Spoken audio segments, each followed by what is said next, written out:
Me and this man ain't never been no room together with no pulling no orgy type, doing none of that out there be doing, thinking you doing some fly shit. You in a room naked with some other and some broad and looking at you. And if that gay and you need to get on some other. Me and this man got nothing but respect for each other. We ain't never pulling no train. We ain't no freaks.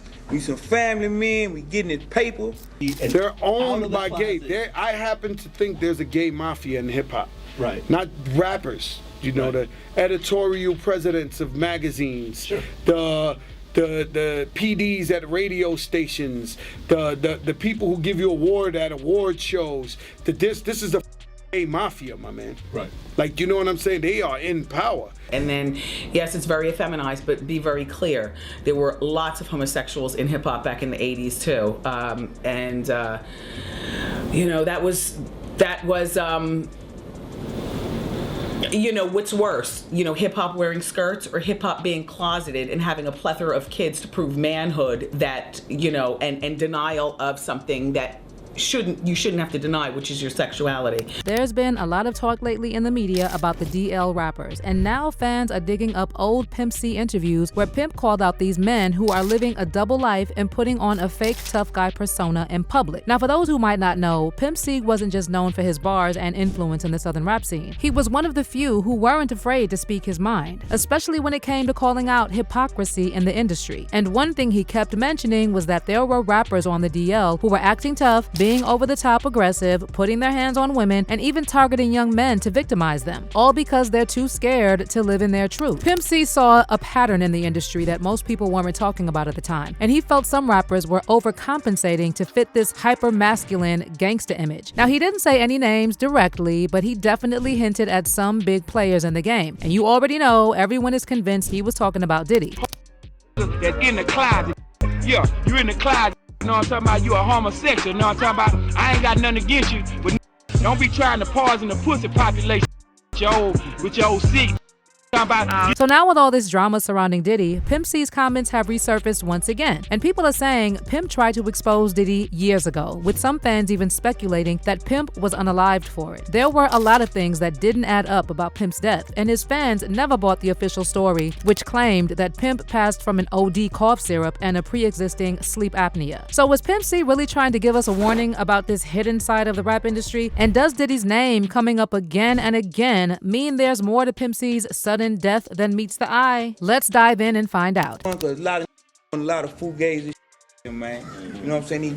These floppy, they pitching and they catching with these boys, and they doing all this. So, and if you gay, that's cool, but be gay and come on out and be that. So as you all know, Diddy is currently behind bars and waiting for his trial to kick off in May 2025. Meanwhile, horrific lawsuits against him keep piling up, with the latest one alleging that Diddy victimized a 10-year-old aspiring rapper. Good morning, George. Sean Combs was already fighting multiple sections, each one more disturbing than the next. His latest accuser says he was 10 years old at the time.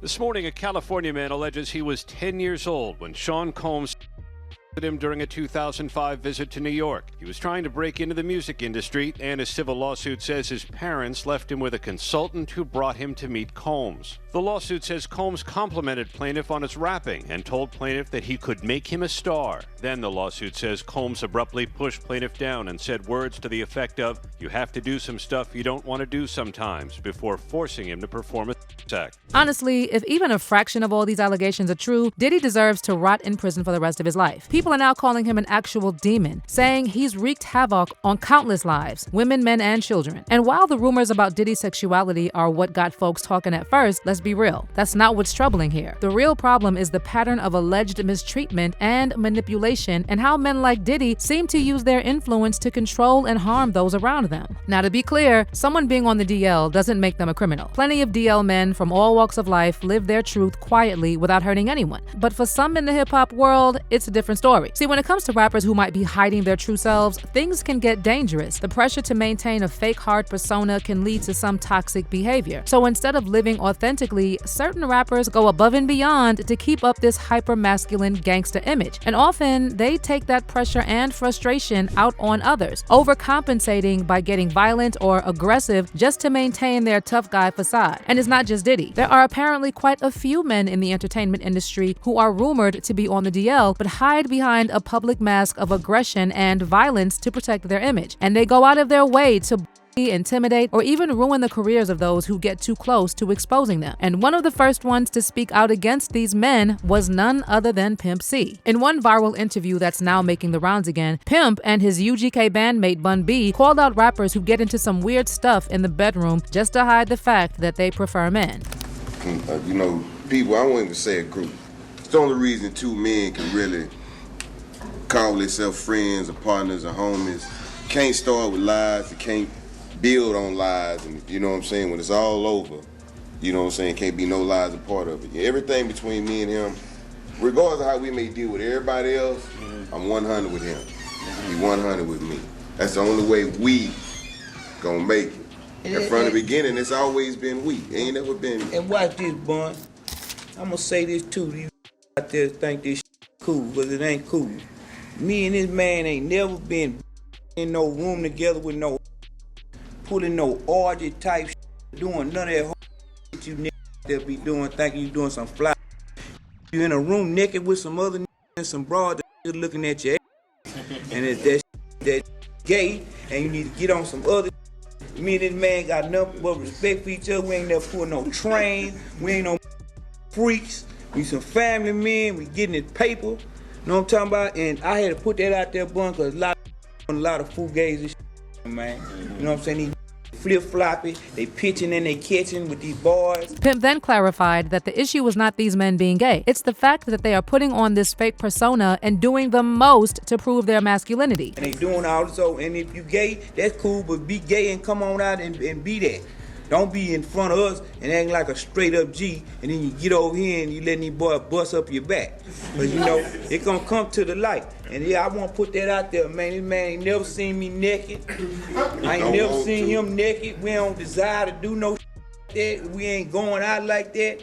And we were wild young teenagers. And we before that X, that X, a lot of that shit a lot of these boys' heads. I don't know. Maybe they're using X as an excuse to open them doors that they really. You know what I'm saying? Where's Wheelock? But, But Pimp didn't stop there. There's another video floating around where he's calling out these DL men for spreading diseases and putting their partners at risk. And of course, fans are now convinced that one of the men Pimp was talking about is Diddy. If you go and watch these interviews, you'll see a whole bunch of new comments from people saying Pimp's comments aged like fine wine. And that's not all the fans are saying. Some of them are even speculating that Pimp being so outspoken and directly calling out these fake hard rappers is the reason he died before his time. One fan commented, "This is why they took him from us. He knew too much, and the East wasn't making noise after his release. True legend." And someone else wrote, "This is not just Diddy. The whole corn scene mixed with drugs effed a lot of people's heads up. A lot of people were into that weird-ish in most genres of music. Pimp C was honest and real, and that's why he got taken out." Now, to give you some background on Pimp's death, in early December 2007, he was staying at the Mondrian Hotel in West Hollywood, preparing for a performance with Too Short. Everything seemed fine until December 4th, when he was supposed to head back home. Pimp's wife Chinara and his cousin Ed were waiting for him at the airport, but he wasn't picking up his phone. Chinara started to worry, so she called the hotel directly, and when staff went to check Pimp's room, they found him unresponsive. They called the paramedics, but sadly it was too late. And Pimp C, the iconic voice of Southern hip-hop, was pronounced dead at just 33 years old. He's a hometown hero for Port Arthur, Texas, and he put this town on the map. He's still UGK for life, so we're gonna definitely, all these people out here, we're gonna definitely make sure we represent it. As hundreds lined the streets while the body of Butler was taken to his final resting place, many say he lived his life cut too short to the fullest. Now let's talk about the official cause of death. The coroner ruled it as accidental and attributed it to a dangerous mix of lean and sleep apnea. But here's where things get really shady. DJ Paul from 3 6 Mafia later shared that Pimp's manager Rick Martin told him that he actually saw Pimp's body in the hotel room. And according to Martin, the place looked like it had been up. Martin said he was lying down like he was praying, but there was around like he was. They thought he was head, but they didn't know what the hell happened because there was everywhere. They thought he was He was knelt down like he was praying, and the candles were all burnt down. So they knew he'd probably been dead for a day or so because he always lit those candles to sleep. He lit those big tall candles and they had been burnt down. So he probably was dead for a while. And to this day, Pimp C's fans are still not buying the official story. And a lot of them are speculating that someone powerful in the industry might have played a role in his untimely death. Fans are now also drawing parallels between Pimp's demise and that of other industry figures who tried to expose the DL lifestyle in hip-hop. And one of the loudest voices was none other than Wendy Williams. Rumor has it that back in the day, Wendy kept a whole list of rappers living on the down low. And she would even have people call in to her show to spill all the messy details about their secret encounters with these rappers. Wendy was also one of the first to openly bring up Diddy's rumored DL lifestyle. And she came with receipts. But when Diddy got wind of Wendy supposedly having a photo of him with another man, he made sure she was fired from Hot 97 and basically ran her out of New York. New York City, when she put out those pictures of the dude pulling his pants down and it looked like some gay act that was going on, he got on the phone. He said, let me tell you this. When I get back to New York City, if she's on the radio station, he's talking to a radio executive. He said the same thing to he said, nobody that I deal with, nobody that I know is gonna do anything with y'all, no business at all. It ain't gonna be no artist, no nothing gonna come. He's telling people that at a radio station.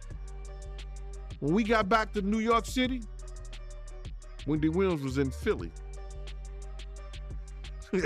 at a new station. Wow. That's the power he had.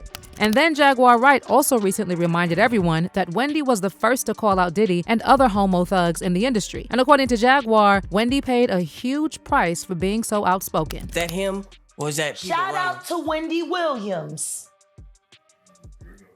the first woman to uncover the homo thugs.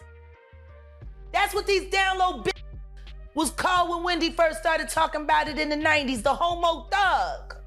She talking about Diddy. And then what's the stuff that's happening with Wendy Williams? You think this is all connection too? Of course. They've been waiting. He's been waiting.